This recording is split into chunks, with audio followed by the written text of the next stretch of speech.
Thank you very much.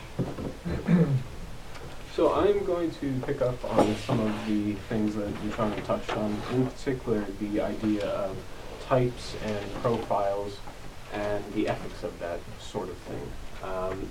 The talk is very much about what I would class epistemological problems with big data and the ethical relevance of those. So I'm hoping, even though that it delves into philosophy at some points, that it's not entirely abstract and actually can be understood, but we'll see whether that's true or not. So to give you an overview, help you guide you through the presentation, start off by talking a bit about the idea of abstraction profiling, which Luciano talked about, and then the role that context plays in determining whether or not a profile is correct or at least reliable. Then I'll talk specifically about 4 challenges of big data, or 4 characteristics, maybe is a better way to put it, of big data, and then the ethical relevance of those in terms of a dissonance between different types of context. And finally, I'll end with some practical implications, which will hopefully lead us into a nice discussion. So this is the argument in short, and I'll be unpacking this. The basic idea is that the ways in which big data creates information about humans limits the ability of individuals and groups to meaningfully participate in those knowledge creation processes and any sort of decision-making processes that are affected by them or derived from them. And so what we can say on that basis is that perhaps the structure of big data itself, the way in which it creates knowledge or information, is ethically problematic. So to begin to unpack what I mean by that, we'll start off with the ideas of abstraction and profiling. So as we mentioned already, in big data you have a profiling of people, quite often done, or typically done, by algorithms, or an algorithmic sorting of individuals. The data entry and the person or the phenomenon become one.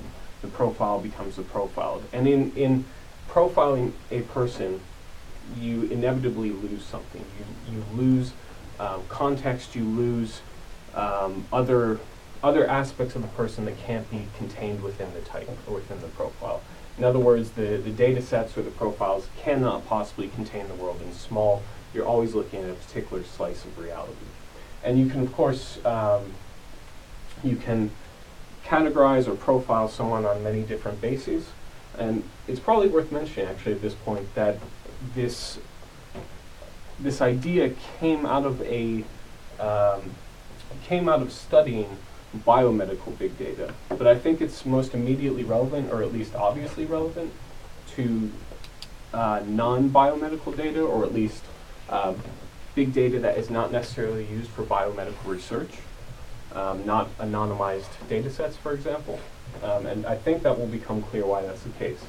Now, with that said, the concept, I think, is very immediately relevant to certain types of health profiling. In particular, the type of profiling that can be done through monitoring data, through self-monitoring data, through things like the iWatch or other health monitoring devices. What you might call well-being monitoring rather than health monitoring, although that's debatable.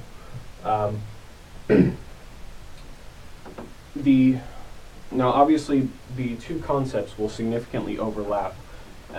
So, for example, to go back to the example of diabetes, if someone is monitoring their exercise, their food intake, their glucose levels because they feel that they are pre-diabetic, does that count as well-being monitoring or health monitoring?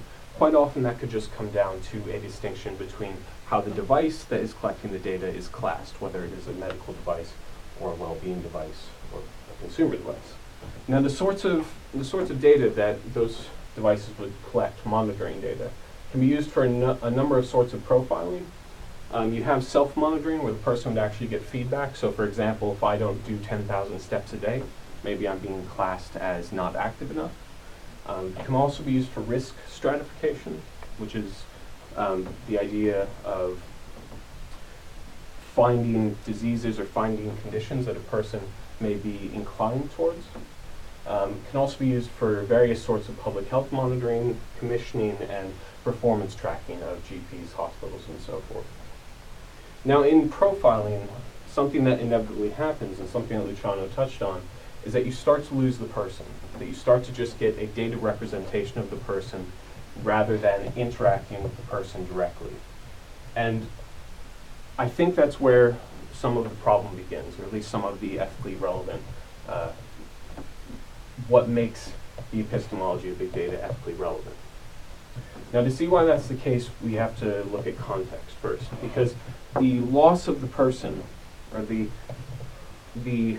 reliance more on a data representation of the person, rather than interacting with the person directly, implies that you are losing some of the context.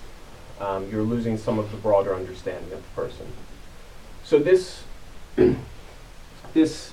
connects in with sort of I think the core problem of big data that we have now is how do we decide when we have come across a small pattern that is actually reliable, that is actually truthful in some way. And in making that distinction, what is the role of context? Or in other words, how can we decide when the pattern that we have identified has been appropriately contextualized? So how do we avoid things like this spurious correlation between the consumption of cheese and the number of people dying by becoming entangled in their bed sheets, for those of you who can't see at the back. So we'll go back to Alice to look at the role that context can play in solving that sort of core epistemological problem of deciding when we have come across a profile or a small pattern that is actually reliable or truthful. So there will be two types of context that I want to distinguish between here. You could just call them context A and context B. For the sake of the talk, I've decided to call them local context and analytic context. Local context is essentially the context of the person that the data is about. It contains things like Alice's values, her personality, beliefs, relationships, and so forth. It would be all those sorts of things, that implicit knowledge that maybe Alice herself only knows, or maybe she's not even aware of. So you certainly can't name everything that would be in here. But it is the context that surrounds the person that the data is about. Analytic context, in comparison, is going to be the context, unsurprisingly, of analysis. It's going to be concerned with things like the methods of an inquiry, the questions that are being asked, the level of abstraction that the phenomenon is being looked at, the disciplinary background knowledge, the norms of the discipline, basically the things that will inform the inquiry. And within the analytic context, there is necessarily going to be there's going to be, the analyst will have to ignore certain aspects of local context. In trying to answer a specific question, they necessarily have to limit the way that they are looking at the data, or Alice in this case. So the relationship between the two contexts would at least initially be that Alice is providing some sort of data, or the data is coming from local context and going to the analytic context. And of course, Alice will probably be providing data to many different contexts at the same time. Now, with the model that we have so far, we only have a one-way flow of information, or flow of data in this case. And what that can lead to is what I'm going to call from now on contextual dissonance, or basically a lack of information flow between the two different types of contexts, between Alice and the people analyzing Alice, can lead to dissonance between what we'll call local and analytic knowledge. Or in other words, if I get profiled in a certain way, and I disagree with that profile, if there is not a information flow back and forth, then I will have no way to understand why I've been profiled in a certain way, or even that I've been profiled in that way to begin with. So I suppose what we could call the ideal model is that there is going to be some sort of information flow going in both directions. I've termed it impact here. Maybe a better word here would be information, but it's just the idea that whatever is going on in the analytic context is in some way getting back to Alice, is getting back to the local context. So an example of that would be if Alice is providing information about her shopping habits, that she then gets advertisements, or in this case coupons, sent back to her that in some way reflect the analysis that was done. Alice is being directly being made aware of the analysis that is going on in the analytic context in that case. Now, of course, she doesn't have complete knowledge of it. She may not understand, for example, why she got a certain coupon, but at the very least, there is some sort of information being fed back to her. Another example, to take an example from Luciano's talk, would be with the Nike Fuel band. You say Nike or Nike in this country? It's Nike. With the Nike Fuel band, and information being fed back to Alice in this case about the number of steps she took during the day, the number of calories burned, and some sort of profiling or categorization. So essentially what you have there is a feedback loop. It's not a perfect feedback loop. Alice is never going to know exactly what's going on in the analytic context. The analysts are never going to know everything about Alice, but you have some sort of informational flow happening. So the question that I want to ask is, can that sort of feedback actually exist in big data, or in big data that is concerning itself with profiling individuals, or groups for that matter? Excuse me. I would argue, or what I'm going to argue, is that that sort of feedback is going to be a very difficult thing to construct. And that is why there's ethical relevance to this idea. Now, the reason that constructing those sort of informational flows or feedback loops will be difficult will be due to 4 characteristics of big data: ubiquity, usefulness, accessibility, and complexity. So ubiquity is the basic idea that lots of data will exist about a person. Lots of personal data will be out there, and you will not be aware of everything that is out there about you. And that's going to be, for a number of reasons, not at a minimum, because data is passed through networks, and you do not have oversight of all of those networks. There are not sufficient oversight mechanisms for you to know where all the data about you is going. Now, the reason that that of course describes what we've always been doing in any sort of data sciences. The reason that it takes on a new dimension with big data is because you have an increasing number of intermediaries between, or intermediary analytic contexts in between the original context where the data was collected and where the analysis is eventually done. So this picks up basically on the idea of aggregation, that you will quite often have data sets that are being put together from multiple sources. I realize that that's not always the case, but at the very least it will be the case sometimes.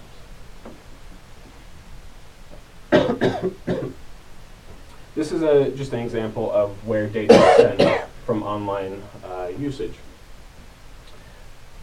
It's here just to emphasize the fact that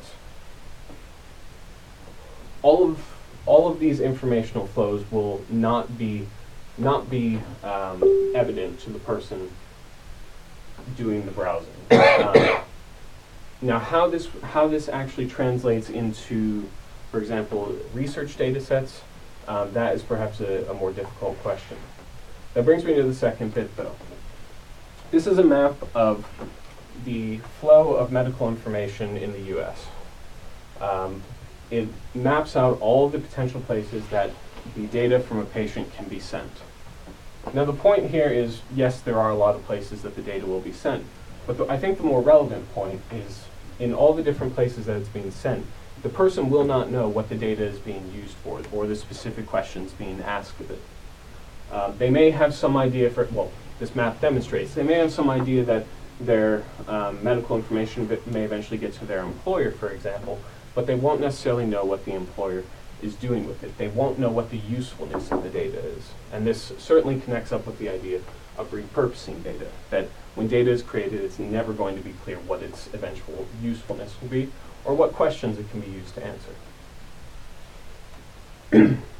So let's assume for a second that somehow you know all of the data, or at least some of the data that exists about you, and you know what questions it is being used to answer, or what uses it's being put to.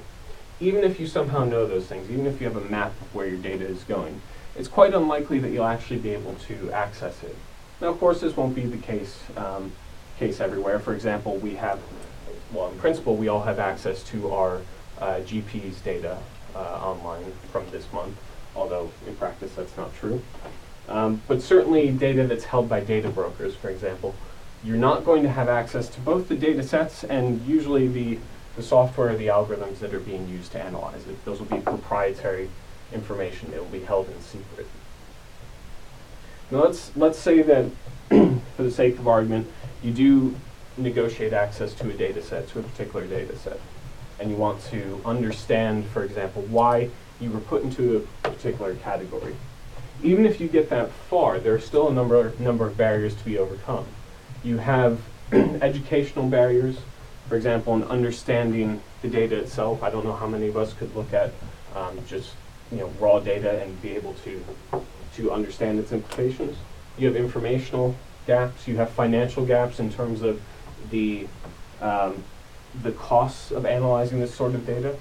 You have technical gaps in terms of not having the machines available to you to do the analysis yourself.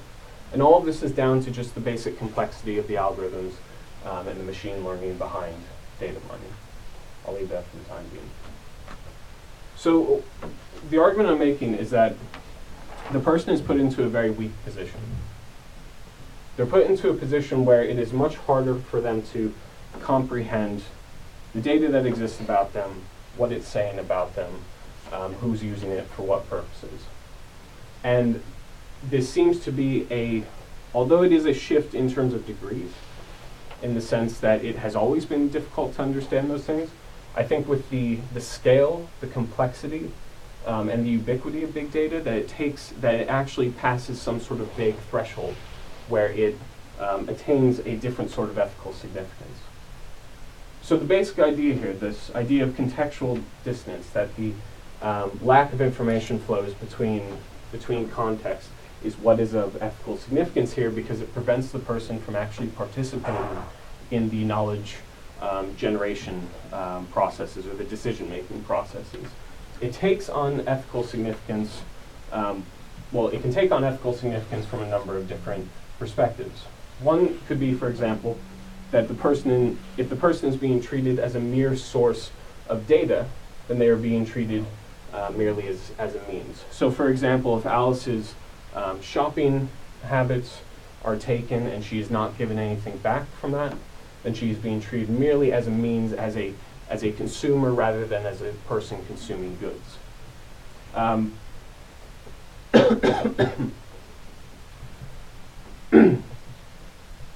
From a discourse ethics perspective, you could also say that it is preventing people from engaging in rational discourses. In other words, if you can't understand the processes that generate information about you, how can you possibly question that information? How can you possibly question the claims that are made in a discourse about you? So there's an example here. I don't have time to go into it, unfortunately, but it's an interesting one. It's actually in that in the report that's on the table there. It has to do with Helen Wilkinson, a GP practice manager that withdrew from the NHS because in 2005 she found that she had no way to opt out of data being collected, identifiable data being collected and passed around about her by the NHS. Now this is a very early example where someone actually had oversight, so they could actually understand what existed about her, but she had no way to control it, even with that knowledge. So it's just sort of an initial demonstration of the problem. So finally, onto the practical implications here. I think the biggest problem here is I don't know how data protection or the idea of an individual privacy right can actually adapt to these challenges. I don't know how you can have meaningful data access rights if it is actually this hard for someone to understand essentially what big data is producing. It could also be that there is something intrinsically valuable being lost in this process. So in other words, the sort of depersonalization or the dehumanization of the person and turning them into a mere data representation rather than engaging with the person, his or herself, is in some way inherently problematic. So I'll leave it there for the time being, but I hope that these questions and these practical implications can sort of provide us a starting point for the discussion. So, thank you very much. Thank you.